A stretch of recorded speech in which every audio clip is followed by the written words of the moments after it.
Hello foodies, welcome to ಪವಿಸ್ ಅಡುಗೆ studio. ಇವತ್ತಿನ special recipe malai tangdi ಕಬಾಬ್. ತುಂಬಾ ಜ್ಯೂಸಿಯಾಗಿ ಸ್ಪೈಸಿಯಾಗಿರುತ್ತೆ ಈ ಒಂದು ಮಲಾಯ್ ತಂಗ್ಡಿ ಕಬಾಬ್. ಇದು ತಂದೂರಿ ಅಲ್ಲ, ಮಲಾಯ್ ತಂಗ್ಡಿ ಕಬಾಬ್. ತುಂಬಾ ಸಿಂಪಲ್ಲಾಗಿ ಈಸಿಯಾಗಿ ಮಾಡ್ಕೊಬೋದು. ಆದರೆ ನಾ ಹೇಳೋ ಸ್ಟೆಪ್ಸು ಫಾಲೋ ಮಾಡ್ತಾ ಮಾಡಿ 100% ಪರ್ಫೆಕ್ಟಾಗಿ ರೆಡಿ ಆಗುತ್ತೆ. ಇಲ್ಲಿ ನಾನು 1 kg ಆಗೋಷ್ಟು ಚಿಕನ್ ತೊಗೊಂಡು ಅದಕ್ಕೆ ಅರ್ಧ ನಿಂಬೆಹಣ್ಣಿನ ಜ್ಯೂಸು 1 ಸ್ಪೂನ್ ಆಗೋಷ್ಟು ಉಪ್ಪು ಹಾಕ್ಕೊಂಡು ಚೆನ್ನಾಗಿ ಮಿಕ್ಸ್ ಮಾಡಿ ಒಂದು ಅರ್ಧ ಗಂಟೆ ಆದ್ರೂ ಚೆನ್ನಾಗಿ ಉಪ್ಪು ಹುಳಿ ಜೊತೆ ಚಿಕನ್ ಚೆನ್ನಾಗಿ ಮ್ಯಾರಿನೇಟ್ ಆಗಲಿ. ಈಗ ಇದಕ್ಕೆ ಬೇಕಾಗಿರೋಂಥ ಮಸಾಲೆ ರೆಡಿ ಮಾಡ್ಕೊಂಡ. ಇಲ್ಲಿ ನಾನು ಮೊಸರನ್ನು ನೋಡಿ ಕಾಫಿ ಸ್ಟ್ರೈನರ್ಗೆ ಹಾಕ್ಕೊಂಡು ಒಂದು 15ರಿಂದ 20 ನಿಮಿಷ ಇಟ್ಟರೆ ಈ ಥರ ಗಟ್ಟಿ ಮೊಸರು ಆಗುತ್ತೆ. ಅದರಲ್ಲಿರೋ ನೀರೆಲ್ಲ ಕೆಳಗಡೆ ಹೋಗಿ ಈಗ ಮಿಕ್ಸಿ ಜಾರ್ಗೆ ಗಟ್ಟಿ ಮೊಸರು ಹಾಕ್ಕೊತಾ ಇದ್ದೀನಿ. ಈಗ ಇದಕ್ಕೆ ಒಂದು ಅರ್ಧ ಗಂಟೆ ನೆನೆಸಿಟ್ಟಿರ್ತಕ್ಕಂಥ ಒಂದು 10ರಿಂದ 15 ಗೋಡಂಬಿ ಬೀಜ ಹಾಕ್ಕೊತಾ ಇದ್ದೀನಿ. ಹಾಗೆ ನಿಮ್ಮ ಖಾರಕ್ಕೆ ತಕ್ಕಷ್ಟು ಹಸಿರು ಮೆಣಸಿನ್ಕಾಯಿ, 2 ಏಲಕ್ಕಿ, ಹಾಗೆ 1 ಸ್ಪೂನ್ ಆಗೋಷ್ಟು ಕಾಳು ಮೆಣಸು, ಒಂದು 2 ಇಂಚ್ ಆಗೋಷ್ಟು ಶುಂಠಿ ಹಾಕ್ಕೊತಾ ಇದ್ದೀನಿ. ಹಾಗೆ ಒಂದು 2 ಗಡ್ಡೆ ಆಗೋಷ್ಟು ಬೆಳ್ಳುಳ್ಳಿ, ಅರ್ಧ ಸ್ಪೂನ್ ಆಗೋಷ್ಟು ಜೀರಿಗೆ ಹಾಕ್ಕೊಂಡು ಒಂದು ಅರ್ಧ ಸ್ಪೂನ್ ಆಗೋಷ್ಟು ಅರಿಶಿನ ಹಾಕ್ಕೊಂಡು ನೀರು ಹಾಕ್ಕೊಂಡೆ ನೈಸಾಗಿ ರುಬ್ಕೊಂಡ. ಯಾವುದೇ ಕಾರಣಕ್ಕೂ ನೀರು ಹಾಕೋದಕ್ಕೆ ಹೋಗಬೇಡಿ. ಹಾಗೆ ಆದಷ್ಟು ಗಟ್ಟಿ ಮೊಸರು ಹಾಕೋದಕ್ಕೆ ಟ್ರೈ ಮಾಡಿ. ನೋಡಿ, ಗಟ್ಟಿ ಮೊಸರು ಹಾಕಿ ನೀರು ಹಾಕದೆ ರುಬ್ಬೋದ್ರಿಂದ ಕ್ರೀಮಿಯಾಗಿ ಬರುತ್ತೆ ಮಸಾಲೆ. ಈಗ ನೋಡಿ, ಇದು ಒಂದು ಅರ್ಧ ಗಂಟೆ ಆಯಿತು ನೆನೆಸಿಟ್ಟು. ಇದು ಎಕ್ಸ್ಟ್ರಾ ಈ ಥರ ವಾಟರ್ ಬಿಡುತ್ತೆ, ಅದನ್ನು ಚೆಲ್ಬಿಡಬೇಕು, ಅದನ್ನು ಯೂಸ್ ಮಾಡೋಂಗಿಲ್ಲ. ಈಗ ಇದಕ್ಕೆ ನಾವು ಮೊದಲೇ ರುಬ್ಬಿಟ್ಟಿರ್ತಕ್ಕಂಥ ಮಸಾಲೆ ಹಾಕ್ಕೊತಾ ಇದ್ದೀನಿ. ಇದು 1 kg ಚಿಕನ್ ಆಗಿರೋದ್ರಿಂದ 1 kgಗೆ ನಾನು ಮಸಾಲೆ ರೆಡಿ ಮಾಡಿ ಇಟ್ಕೊಂಡಿರೋದು. ಈಗ ಇದು ಮಸಾಲೆ ಹಾಕಿ ಇದಕ್ಕೆ 1 ಸ್ಪೂನ್ ಆಗೋಷ್ಟು ಕಸೂರಿ ಮೇಥಿ ಹಾಕ್ಕೊಂಡ. ಕಸೂರಿ ಮೇಥಿ ಹಾಕೋದ್ರಿಂದ ಫ್ಲೇವರ್ ಚೆನ್ನಾಗಿರುತ್ತೆ. ಹಾಗೆ 1 ಸ್ಪೂನ್ ಆಗೋಷ್ಟು ಗರಂ ಮಸಾಲ. ಇಲ್ಲಿ ಖಾರದ ಪುಡಿ ಅರ್ಧ ಸ್ಪೂನ್ ಹಾಕ್ಕೊತಾ ಇದ್ದೀನಿ. ನಾನು ಹಸಿರು ಮೆಣಸಿನ್ಕಾಯಿ ಹಾಕಿರೋದ್ರಿಂದ ಖಾರದ ಪುಡಿ ಒಂದು ಅರ್ಧ ಸ್ಪೂನ್ ಹಾಕ್ಕೊತಾ ಇದ್ದೀನಿ.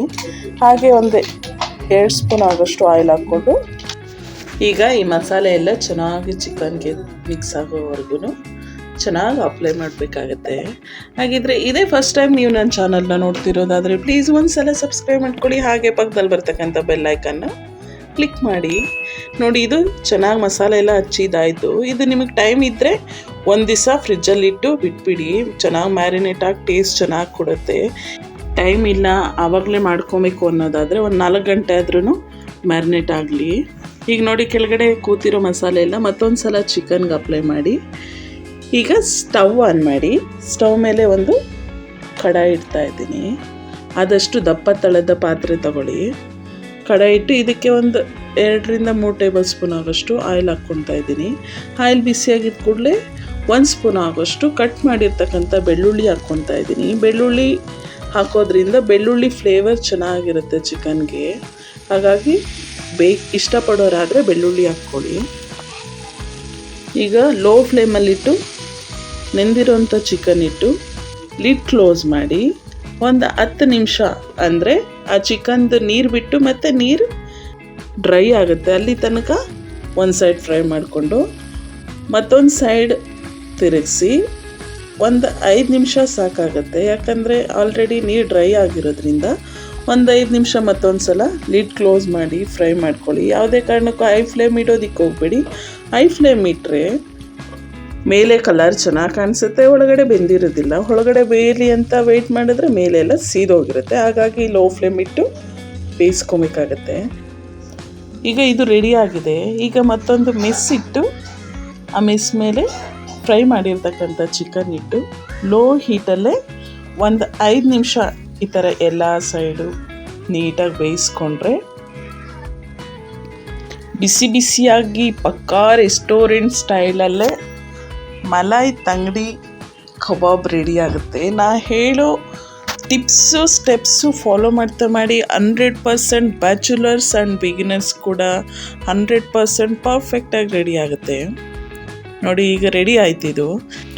ಈಗ ಇದನ್ನು ಒಂದು ಸರ್ವಿಂಗ್ ಪ್ಲೇಟ್ಗೆ ತಗೊಂಡು ಇದರ ಜೊತೆ ಪುದೀನ ಚಟ್ನಿ ತೊಗೊಂಡು ತಿಂತಿದ್ರಂತೂ ಹಂಗೆ ಕಳೆದೋಗ್ಬಿಡ್ತಾರೆ, ಅಷ್ಟು ಟೇಸ್ಟಿಯಾಗಿರುತ್ತೆ ಈ ಒಂದು ಮಲಾಯ್ ತಂಗ್ಡಿ ಕಬಾಬ್. ಈ ಒಂದು ಪುದೀನ ಚಟ್ನಿ ನಾನು ಆಲ್ರೆಡಿ ಯೂಟ್ಯೂಬ್ ಚಾನಲಲ್ಲಿ ಅಪ್ಲೋಡ್ ಮಾಡಿದ್ದೀನಿ. ಒಂದು ಸಲ ಚೆಕ್ ಮಾಡಿ. ಖಂಡಿತವಾಗ್ಲೂ ನಿಮ್ಗೆ ಇಷ್ಟ ಆಗುತ್ತೆ. ಇಷ್ಟ ಆದರೆ ಒಂದು ಲೈಕ್ ಕೊಡಿ. ಹಾಗೆ ಇದಕ್ಕೆ ನಿಂಬೆಹಣ್ಣಿನ ರಸ ಹಾಕ್ಕೊಂಡು ಪುದೀನ ಚಟ್ನಿ ಜೊತೆ ತಿಂತಿದ್ರಂತೂ ಸಖತ್ತಾಗಿರುತ್ತೆ. ಹಾಗಿದ್ರೆ ಈ ಒಂದು ವಿಡಿಯೋ ಇಷ್ಟ ಆಯಿತಾ? ಇಷ್ಟ ಆದರೆ ಒಂದು ಲೈಕ್ ಕೊಟ್ಟು ನಿಮ್ಮ ಫ್ಯಾಮಿಲಿ ಫ್ರೆಂಡ್ಸ್ಗೆ ಶೇರ್ ಮಾಡಿ. ನೀವು ಇದೇ ಥರನೇ ಟ್ರೈ ಮಾಡಿ, ಹೇಗೆ ಬಂತಂತ ಕಮೆಂಟ್ ಮಾಡಿ. ಹಾಗೆ ನನ್ನ ಚಾನಲ್ನ ಸಬ್ಸ್ಕ್ರೈಬ್ ಮಾಡ್ಕೊಳೋದು ಮಾತ್ರ ಮರಿಬೇಡಿ.